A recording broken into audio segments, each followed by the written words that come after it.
हाँ जी, welcome my dear students. स्वागत है बेटा ਤੁਹਾਡਾ ਸਾਰਿਆਂ ਦਾ ਮੇਰੇ channel let's learn with easy tricks ਤੇ। ਤਾਂ ਬੇਟੇ ਹਾਲੇ ਤੱਕ ਜਿਨ੍ਹਾਂ ਨੇ ਮੇਰਾ ਚੈਨਲ ਸਬਸਕ੍ਰਾਈਬ ਨਹੀਂ ਕੀਤਾ ਤਾਂ ਪਲੀਜ਼ ਪਹਿਲਾਂ ਇਹਨੂੰ ਸਬਸਕ੍ਰਾਈਬ ਕਰ ਲਓ ਤਾਂ ਕਿ ਜਿਹੜੇ ਹੁਣ ਆਪਣੇ ਨਵੇਂ ਚੈਪਟਰਸ ਕੁਝ ਹੋਰ ਗੱਲਾਂ ਮਹੱਤਵਪੂਰਨ ਚੀਜ਼ਾਂ ਜੋ ਤੁਹਾਨੂੰ ਲੋੜੀਂਦੀਆਂ ਨੇ ਇਸੇ ਚੈਨਲ ਤੋਂ ਪਤਾ ਲੱਗਦੀਆਂ ਰਹਿਣਗੀਆਂ। ਠੀਕ ਹੈ ਬੇਟਾ। ਤੇ ਆਪਣੇ ਨਾਲ ਦੇ ਜਿਹੜੇ ਤੁਹਾਡੇ ਫਰੈਂਡਸ ਪੜ੍ਹਦੇ ਨੇ, ਰਿਸ਼ਤੇਦਾਰਾਂ 'ਚੋਂ ਕੋਈ ਪੜ੍ਹਦਾ ਹੈ ਤਾਂ ਉਹਨਾਂ ਕੋਲ ਵੀ ਇਹ ਵੀਡੀਓਜ਼ ਸ਼ੇਅਰ ਕਰ ਦਿਆ ਕਰੋ। ठीक है बेटा जी। तो आप अज LO 804 लर्निंग आउटकम है जोड़ा अपना 804 जिदे आप 6वें और 7वें चैप्टर के वर्ग वर्गमूल घण मूल इन्हों वरतन की प्रैक्टिस करांगे। तो बेटा पहला क्वेश्चन देखो, ये इन्हें कहा consider the given set of numbers. आपां एक सैट दिता होया है नंबरों का। Which of these options correctly classifies the number as perfect and non-perfect square numbers? कहते आप इन्हों लभो कि परफेक्ट स्केयर वाले खाने च लिखने ने कि नॉन परफेक्ट स्केयर वाले च लिखने ने। तो पहला आप चैक ही कर लें कि नंबर आपको दिते हुए हैं। तो देखो 576 हाँ जी ये स्केयर होंगे किदा 24 का। 615 यह स्केयर नहीं होंगे। देखो जो स्केयर है वो मैं उपर टिक कर रही हूँ, जो नहीं है मैं हेठा टिक कर रही हूँ। 784 तो 784 बेटा स्केयर होंगे 28 का। ठीक है। तो 961 स्केयर होंगे जी 31 का। ठीक है। 972 नहीं होंगे स्केयर। 1024 स्केयर होंगे 32 का। 1225 स्केयर होंगे 35 का। 1396 स्केयर नहीं होंगे। तो आपू 5 तो मिलिया नहीं है परफेक्ट स्केयर नंबर, तो 3 मिले ने नॉन परफेक्ट स्केयर नंबर। देखो किहड़े ऑप्शन दे विच ये लिखे हुए ने, ये लिखे हुए ने अपने कोले सी ऑप्शन दे विच। देखो सेम 576 784 सारे लिखे हुए हैं ना, तो इधर जेडे ने नॉन परफेक्ट। तो इस तरह का क्वेश्चन भी राजे तुहानूं आ सकता है भी कुछ संख्यावां दित्तियां होण उन्हां नूं तुसीं वर्ग ते नॉन जेडे परफेक्ट स्केयर ने गैर संपूर्ण वर्ग संख्यावां या फिर घण ते गैर घण संख्यावां, तो इदां दे क्वेश्चनों की भी प्रैक्टिस कर लो। मेन तो तुसीं 20 या 25 तक वर्ग ते घण लर्न ही कर लो, याद ही कर लो। ठीक है। अगला क्वेश्चन देखो कितना सोहना जिहा क्वेश्चन लगता है ना। देखो तुसीं इहदे विच कुछ भी खास नहीं करना, जे तुहानूं कंसैप्ट क्लीयर है तो तुसीं आराम नाल ये क्वेश्चन कर लोगे। Which of these will give a square number. इन्हां विचों किस राही पूर्ण वर्ग संख्या प्राप्त होवेगी। आप थोड़ा जूम करके देखते हैं। इन्हें देखो प्लस लिखा होया विचाले भी जेडे आ स्टार्स ने ये आप एक स्टार जोड़ दिए तो यह परफेक्ट स्केयर बन जाएगा। आप इतने एक स्टार जोड़ के देखो कि स्केयर पूरा होया नहीं, आ थावां खाली रह गई, यदा मतलब ये ऑप्शन होगी गलत। नैक्सट चैक करो 3 स्टार दिते हुए ने, जोड़ के देखो 3, एक इत्थे लगाता, एक इत्थे लगाता, एक इत्थे लगाता, पर अपने को पहली लाइन वाले सारे फिर खाली रह गए, ये भी नहीं हो सकता। नैक्सट देखते हैं जिहड़ियां ऑप्शनां ने। हाँ जी देखो इन्हें काफ़ी सारे दिते हुए हैं 3 ते 2 5 ते 1 6, तो इन्हों लगाओ। एक मैं इत्थे लगाता, 2 अगली लाइन च आ गए, 3 अगली लाइन च आ गए। जिस तरह उन्हें कहा सी उल्टा करके इत्थे लग गया तो ये स्केयर पूरा हो गया, तो यही सही ऑप्शन है। अगली भी चैक कर लो, सिर्फ 3 ने, जो तुम एक इत्थे लगा दोगे, एक इत्थे लगा दोगे तो ये तो पूरा होया नहीं, खाली रह गया। तो यदा मतलब बेटा किहड़ी अपने कोले ऑप्शन दे विच परफेक्ट स्केयर बन गया, सी ऑप्शन दे विच। अगला क्वेश्चन देखो, how many non perfect square numbers lie between 8 square and 9 square. 8 they square अते 9 दे स्केयर दे विचकार किन्नियां संख्यावां हन जो पूर्ण वर्ग नहीं हैं। तो बेटे ये तुहानूं मैथड याद रखना सी। 8 ते 9 लगातार संख्यावां ने ना, लगातार। तो जदों बेटा लगातार संख्यावां हुंदियां ने तो उन्हां दे विचाले किन्नियां वर्ग संख्यावां, किन्नियां जिहड़ियां नॉन वर्ग संख्यावां हुंदियां ने 2n। 2n का मतलब 2 गुणा 8 मतलब 16। तो ये विचों किहड़ा ऑप्शन आऊगा 16। ये याद ही रखना। ये नाल दा होर क्वेश्चन करके देखिए, थोड़ी प्रैक्टिस हो जाऊगी। जे वो कहे 24 अते 25 दे वर्गां दे विचाले किन्नियां संख्यावां हो सकदियां ने, तो आप कहांगे 2 गुणा 24। तो 24 दूणा किन्ना हुंदा जी 48। ਜੋ ਕਹੇ 10 ਦੇ ਸਕੇਅਰ ਅਤੇ 11 ਦੇ ਸਕੇਅਰ ਦੇ ਵਿਚਾਲੇ ਕਿੰਨੀਆਂ ਸੰਖਿਆਵਾਂ ਹੋ ਸਕਦੀਆਂ ਨੇ, ਤਾਂ ਆਪਾਂ ਕਹਾਂਗੇ 2 ਗੁਣਾ 10 ਮਤਲਬ 20 ਸੰਖਿਆਵਾਂ। ਠੀਕ ਹੈ ਜੀ, ਇੰਨਾ ਤੁਹਾਨੂੰ ਇਹ ਮੈਥਡ ਕਲੀਅਰ ਹੋ ਗਿਆ। ਇਹਨੂੰ ਬਸ ਯਾਦ ਰੱਖੋ, ਇਸ ਤਰ੍ਹਾਂ ਦਾ ਕੋਈ ਵੀ ਕੁਐਸਚਨ ਆਉਂਦਾ ਹੈ ਤਾਂ ਆਪਾਂ ਈਜ਼ੀਲੀ ਇਹਨੂੰ ਕਰ ਸਕੀਏ ਬੇਟਾ। ਠੀਕ ਹੈ, ਹੁਣ ਦੇਖੋ ਨੈਕਸਟ ਆਪਾਂ ਨੂੰ ਕਿਹੜਾ ਕੁਐਸਚਨ ਦਿੱਤਾ ਹੋਇਆ। Which of these can be expressed as the sum of first 8 odd natural numbers? ਇਹਨਾਂ ਵਿੱਚੋਂ ਕਿਸ ਨੂੰ ਪਹਿਲੇ 8 ਟਾਂਕ ਪ੍ਰਾਕਿਰਤਿਕ ਸੰਖਿਆਵਾਂ ਦੇ ਜੋੜ ਵਜੋਂ ਦਰਸਾਇਆ ਜਾ ਸਕਦਾ ਹੈ? ਹਾਂਜੀ, ਤਾਂ ਦੇਖੋ ਇਹਦੇ ਵਿੱਚ ਫਸਟ 8 ਔਡ ਨੇਚਰਲ ਨੰਬਰ ਲਿਖ ਕੇ ਦੇਖੋ। ਫਸਟ 8 ਪਹਿਲਾ ਹੋ ਗਿਆ 1, ਉਸ ਤੋਂ ਅਗਲਾ ਔਡ 3, ਫਿਰ 5, 7, 9, 11, ਕਿੰਨੇ ਲਿਖਤੇ ਆਪਾਂ 6, 13 ਤੇ 15, 3 ਤੇ 3 6 7 8 ਲਿਖਤੇ। ਤਾਂ ਰੂਲ ਕੀ ਯਾਦ ਕੀਤਾ ਸੀ ਬੇਟੇ, ਜਦੋਂ ਲਗਾਤਾਰ ਟਾਂਕ ਪ੍ਰਾਕਿਰਤਿਕ ਸੰਖਿਆਵਾਂ ਨੂੰ ਜੋੜਦੇ ਹਾਂ ਤਾਂ ਉਹਨਾਂ ਦਾ ਜਿਹੜਾ ਜੋੜ ਹੈ ਉਹ ਬਿਨਾਂ ਜੋੜ ਕੀਤੇ ਕਿਹਦੇ ਬਰਾਬਰ ਹੁੰਦਾ ਹੈ, ਜੋ ਉਹਨਾਂ ਦੀ ਗਿਣਤੀ ਹੈ ਉਹਦੇ ਸਕੇਅਰ ਦੇ ਬਰਾਬਰ ਹੁੰਦਾ। ਇਹ 8 ਨੇ ਤਾਂ ਇਹ 8 ਦਾ ਸਕੇਅਰ ਹੋ ਗਿਆ। ਤਾਂ ਕਿਹੜੀ ਆਪਸ਼ਨ 'ਚ ਆਊਗਾ? ਬੀ ਆਪਸ਼ਨ ਦੇ ਵਿੱਚ।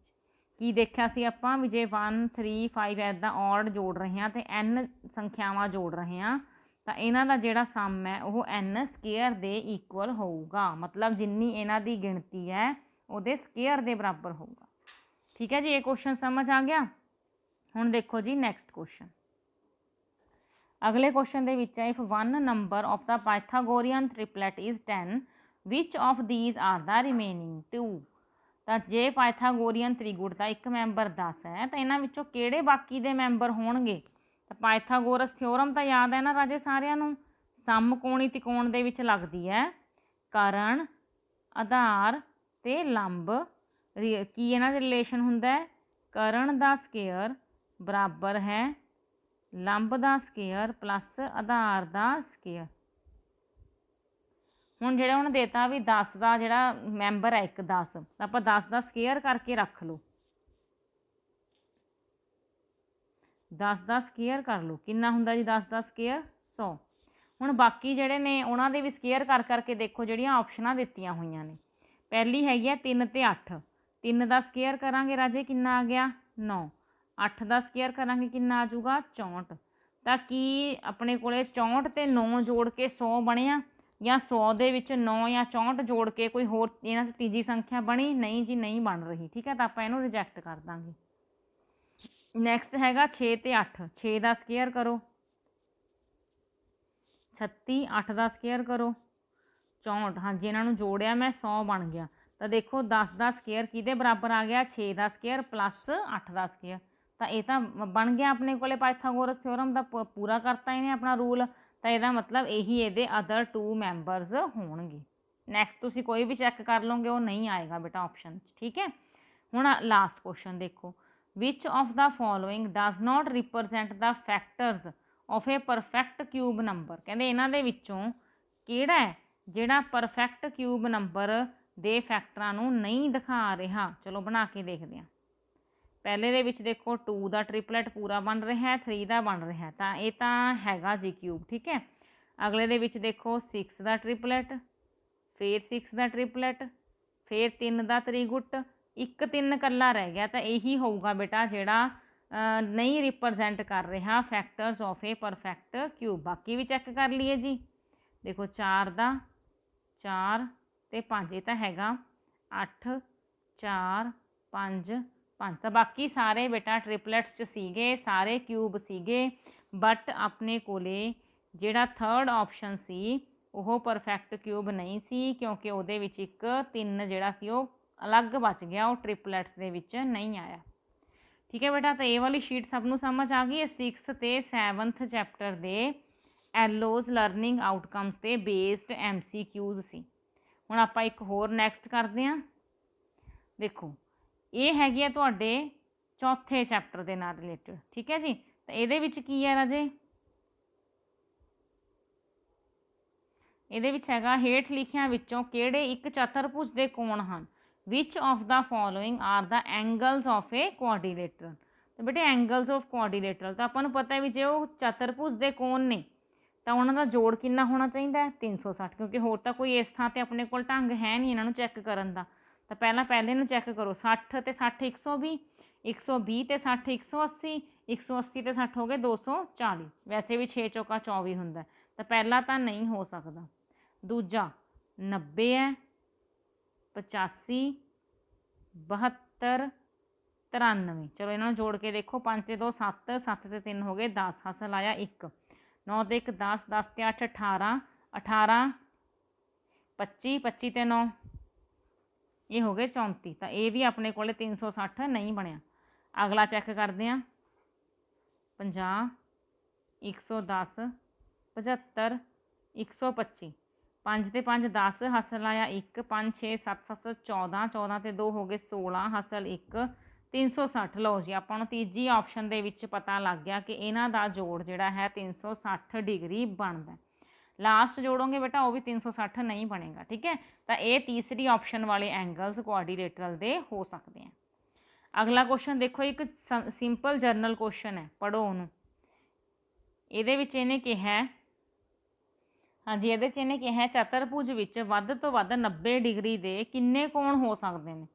How many maximum number of angles of 90 are possible in a quadrilateral. ਤਾਂ ਸਭ ਤੋਂ ਬੈਸਟ ਹੈ ਬੇਟਾ ਸਕੇਅਰ ਸੋਚੋ। ਠੀਕ ਹੈ ਬੇਟਾ ਜੀ, ਕਿੰਨੇ ਸਕੇਅਰ ਦੇ ਵਿੱਚ ਕੋਣ ਹੋ ਸਕਦੇ ਨੇ 90 ਦੇ? 4। ਤਾਂ ਇਹਨੇ ਵੱਧ ਤੋਂ ਵੱਧ ਹੀ ਪੁੱਛਿਆ, ਤਾਂ ਆਪਾਂ ਕਿਹਦੇ 'ਤੇ ਟਿਕ ਲਾ ਦਾਂਗੇ? ਬੀ ਆਪਸ਼ਨ 'ਤੇ।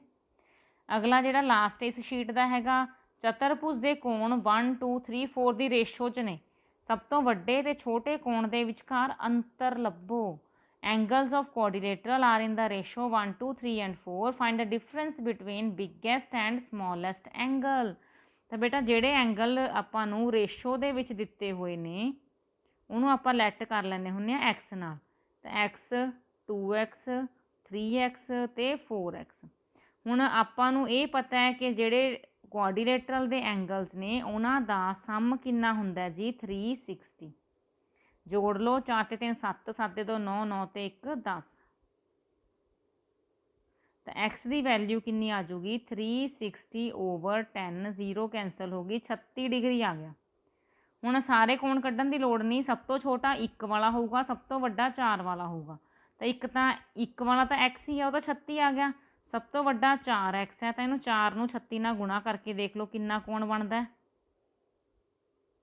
ਜੇ ਸਾਰੇ ਕੋਣ ਕਹੇ ਹੋਣ ਤਾਂ ਆਪਾਂ ਫਿਰ ਸਾਰਿਆਂ 'ਚ ਹੀ ਪੁੱਟ ਕਰ ਦਾਂਗੇ। 2x ਹੈ 2 ਗੁਣਾ 36 ਕਰ ਲਾਂਗੇ, 3x ਹੈ 3 ਗੁਣਾ 36 ਕਰ ਲਾਂਗੇ, ਇੱਦਾਂ ਆਪਾਂ ਸਾਰੇ ਕੱਢ ਲਾਂਗੇ। 6 ਚੌਕਾ 24, ਹਸਲ 2, 4 ਤੀਏ 12 ਤੇ 2 ਦੇਖੋ 144 ਆ ਗਿਆ।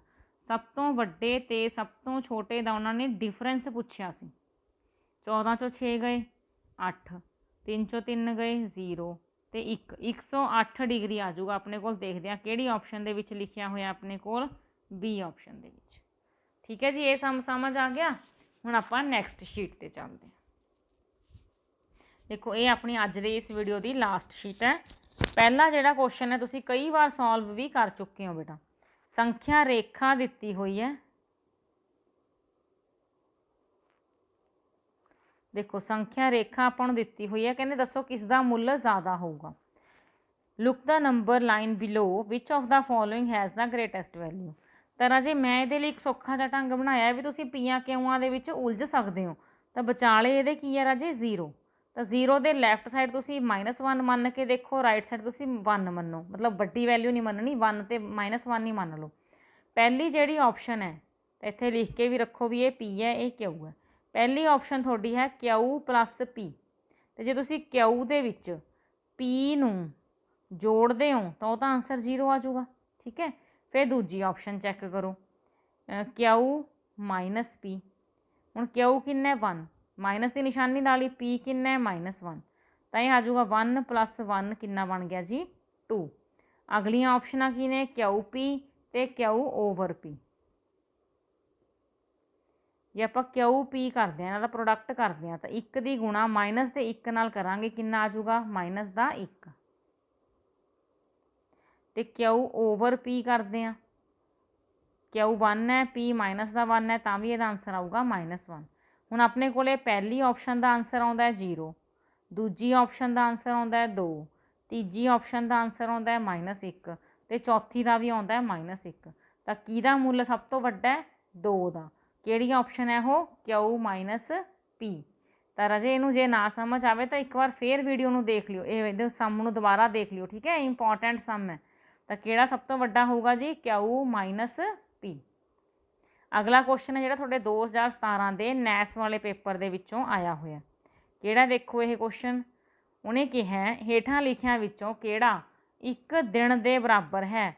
ਵਿਚ of the amount of the time given below will be same as that of the 1 day. ਤਾਂ ਰਾਜੇ ਇੱਕ ਦਿਨ ਦੇ ਵਿੱਚ ਕਿੰਨੇ ਘੰਟੇ ਹੁੰਦੇ ਨੇ? ਤੁਸੀਂ ਕਹੋਗੇ ਜੀ 24 ਘੰਟੇ ਹੁੰਦੇ ਨੇ। ਔਰ ਇੱਕ ਘੰਟੇ 'ਚ ਕਿੰਨੇ ਮਿੰਟ ਹੁੰਦੇ ਨੇ? 60।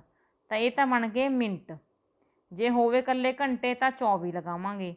ਪਹਿਲਾ ਆਪਸ਼ਨ ਤਾਂ ਹੋ ਹੀ ਨਹੀਂ ਸਕਦਾ, ਉਹਨੇ 12 ਗੁਣਾ 12 ਘੰਟੇ ਕਹਿਤਾ, ਇਹ ਤਾਂ 144 ਘੰਟੇ ਬਣ ਗਏ, ਇਹ ਤਾਂ ਆਪਾਂ ਲਾਉਣਾ ਹੀ ਨਹੀਂ। 24 ਗੁਣਾ 12 ਗੁਣਾ 60 ਕਿਸੇ ਢੰਗ ਨਾਲ ਵੀ ਸੈੱਟ ਨਹੀਂ ਆ ਰਿਹਾ। 24 ਦੇ ਵਿੱਚ 12 ਕੀ ਮਤਲਬ? 24 ਘੰਟੇ ਦੇ ਵਿੱਚ 12 ਘੰਟੇ, ਇਹ ਵੀ ਨਹੀਂ ਹੋ ਸਕਦਾ। ਦੇਖੋ 1/360 ਇਹ ਵੀ ਨਹੀਂ ਹੋ ਸਕਦਾ, ਐਵੇਂ ਥੋੜ੍ਹਾ ਹੁੰਦਾ 360 ਸਾਲ, ਠੀਕ ਹੈ। ਅਤੇ ਹੁਣ ਜਿਹੜਾ ਆਪਸ਼ਨ ਰਹਿ ਗਿਆ 24 ਗੁਣਾ 60, ਇਹੀ ਆਪਾਂ ਸੋਲਵ ਕੀਤਾ ਸੀ ਵੀ ਹਾਂਜੀ ਇੱਕ ਦਿਨ ਦੇ ਵਿੱਚ 24 ਹੁੰਦੇ ਨੇ ਘੰਟੇ ਅਤੇ ਹਰੇਕ ਘੰਟੇ ਦੇ ਵਿੱਚ ਮਿੰਟ ਹੁੰਦੇ ਨੇ 60। ਤਾਂ ਟੋਟਲ ਇੱਕ ਦਿਨ ਦੇ ਵਿੱਚ ਮਿੰਟ ਹੋਣਗੇ 24 ਗੁਣਾ 60 ਮਿੰਟ। ਠੀਕ ਹੈ ਜੀ, ਇਹ ਸਵਾਲ ਸਮਝ ਆ ਗਿਆ ਤੁਹਾਨੂੰ ਸਾਰਿਆਂ ਨੂੰ? ਅਗਲਾ ਜਿਹੜਾ ਕੁਐਸਚਨ ਹੈ ਤੁਹਾਡੇ 16ਵੇਂ ਚੈਪਟਰ ਦੇ ਵਿੱਚੋਂ ਹੈ, ਜਿਹੜਾ ਕਿ ਹੈ ਲਰਨਿੰਗ ਆਊਟਕਮ 803। ਇਹਨੇ ਕਿਹਾ ਕਿ 21x5 ਇਹ ਜਿਹੜੀ ਸੰਖਿਆ ਹੈ ਇਹ ਕਿਹਦੇ ਨਾਲ ਭਾਜਯੋਗ ਹੈ? 3 ਨਾਲ ਭਾਜਯੋਗ ਹੈ, ਡਿਵੀਜ਼ੀਬਲ ਹੈ 3 ਨਾਲ। ਤਾਂ ਆਪਾਂ ਇਹ x ਦਾ ਹੀ ਮੁੱਲ ਕੱਢਣਾ। ਤਾਂ ਤਰੀਕਾ ਬੇਟਾ 3 ਨਾਲ ਡਿਵੀਜ਼ੀਬਿਲਿਟੀ ਯਾਦ ਕਰ ਲਓ ਕਿ ਜਿਹੜੇ ਅੰਕਾਂ ਦਾ ਜੋੜ ਹੈ ਉਹ 3 'ਤੇ ਆਉਣਾ ਚਾਹੀਦਾ। ਤਾਂ ਅੰਕਾਂ ਨੂੰ ਜੋੜ ਲਓ, 5 6 6 ਤੇ 2 8, 8 ਪਲੱਸ x ਰਹਿ ਗਿਆ। ਹੁਣ ਇਹ 3 'ਤੇ ਜਾਣਾ ਚਾਹੀਦਾ। ਤਾਂ ਹੁਣ ਇੱਥੇ x ਦੀ ਥਾਂ 'ਤੇ ਕੀ ਹੋਵੇ? ਘੱਟ ਤੋਂ ਘੱਟ ਕਿ ਇਹ 3 ਦੇ ਪਹਾੜੇ 'ਤੇ ਚਲਾ ਜਾਵੇ। ਤਾਂ 8 ਪਲੱਸ 1 9, ਤਾਂ 9 3 ਦੇ ਪਹਾੜੇ 'ਤੇ ਚਲਾ ਜਾਊਗਾ। ਤਾਂ x ਦਾ ਮੁੱਲ ਕਿੰਨਾ ਹੋ ਸਕਦਾ? 1। ਤਾਂ ਇੱਥੇ ਇਹਨੇ 1 ਲਿਖਿਆ ਹੋਇਆ, ਹਾਂਜੀ ਇਹ ਦੂਜੀ ਆਪਸ਼ਨ 'ਚ ਲਿਖਿਆ ਹੋਇਆ। ਬਾਕੀ ਦੇ ਵੀ ਚੈੱਕ ਕਰ ਲਓ, ਜੇ ਤੁਸੀਂ 8 'ਚ 0 ਜੋੜਦੇ ਹੋ ਤਾਂ 8 ਰਹਿ ਗਿਆ, ਨਹੀਂ ਜਾਂਦਾ 3 ਦੇ ਪਹਾੜੇ 'ਤੇ। 2 ਜੋੜੋਗੇ ਤਾਂ 10 ਬਣ ਗਿਆ, ਇਹ ਵੀ ਨਹੀਂ ਆਉਂਦਾ 3 ਦੇ ਪਹਾੜੇ 'ਤੇ। 5 ਜੋੜੋਗੇ ਤਾਂ 8 5 13, ਤਾਂ ਇਹ ਵੀ 3 ਦੇ ਪਹਾੜੇ 'ਤੇ ਨਹੀਂ ਆਊਗਾ। ਅਗਲਾ ਕੁਐਸਚਨ ਇੱਕ ਸਿੰਪਲ ਕੁਐਸਚਨ ਹੈ। ਕਹਿੰਦੇ ਜੇ ਕਿਸੇ ਪਰਿਮੇਯ ਸੰਖਿਆ ਨੂੰ ਉਸਦੇ ਜੁੜਾਤਮਕ ਉਲਟ 'ਚ ਜੋੜਿਆ ਜਾਵੇ ਤਾਂ ਕੀ ਆਨਸਰ ਆਊਗਾ? Sum of rational number and its additive inverse.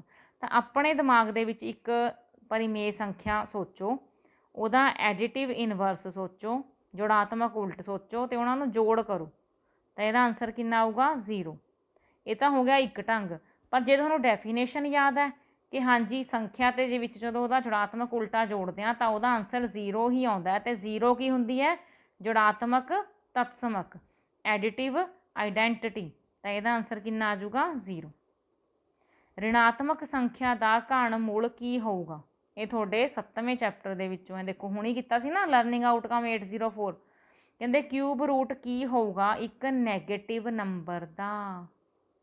ਹੁਣ ਜੇ ਨੈਗੇਟਿਵ ਨੰਬਰ ਹੈ ਬੇਟੇ ਤਾਂ ਉਹ ਨੈਗੇਟਿਵ ਨੂੰ ਹੀ 3 ਵਾਰ ਗੁਣਾ ਕਰਕੇ ਬਣਿਆ ਹੋਊਗਾ, ਤਾਂ ਉਹਦਾ ਕਿਊਬ ਰੂਟ ਵੀ ਕੀ ਆਊਗਾ? ਨੈਗੇਟਿਵ ਹੀ ਆਊਗਾ। ਜੇ ਕਨਫਿਊਜ਼ਨ ਹੈ ਆਪਾਂ ਐਗਜ਼ਾਮਪਲ ਨਾਲ ਸੋਲਵ ਕਰ ਲੈਂਦੇ ਹਾਂ। ਹੁਣ ਮਾਈਨਸ ਦਾ 8 ਲਿਖਿਆ ਹੋਇਆ, ਇਹ ਮਾਈਨਸ ਤਾਂ ਬਾਹਰ ਹੀ ਹੈ। 8 ਦੇ ਪ੍ਰਾਈਮ ਫੈਕਟਰ ਕੀ ਬਣ ਗਏ?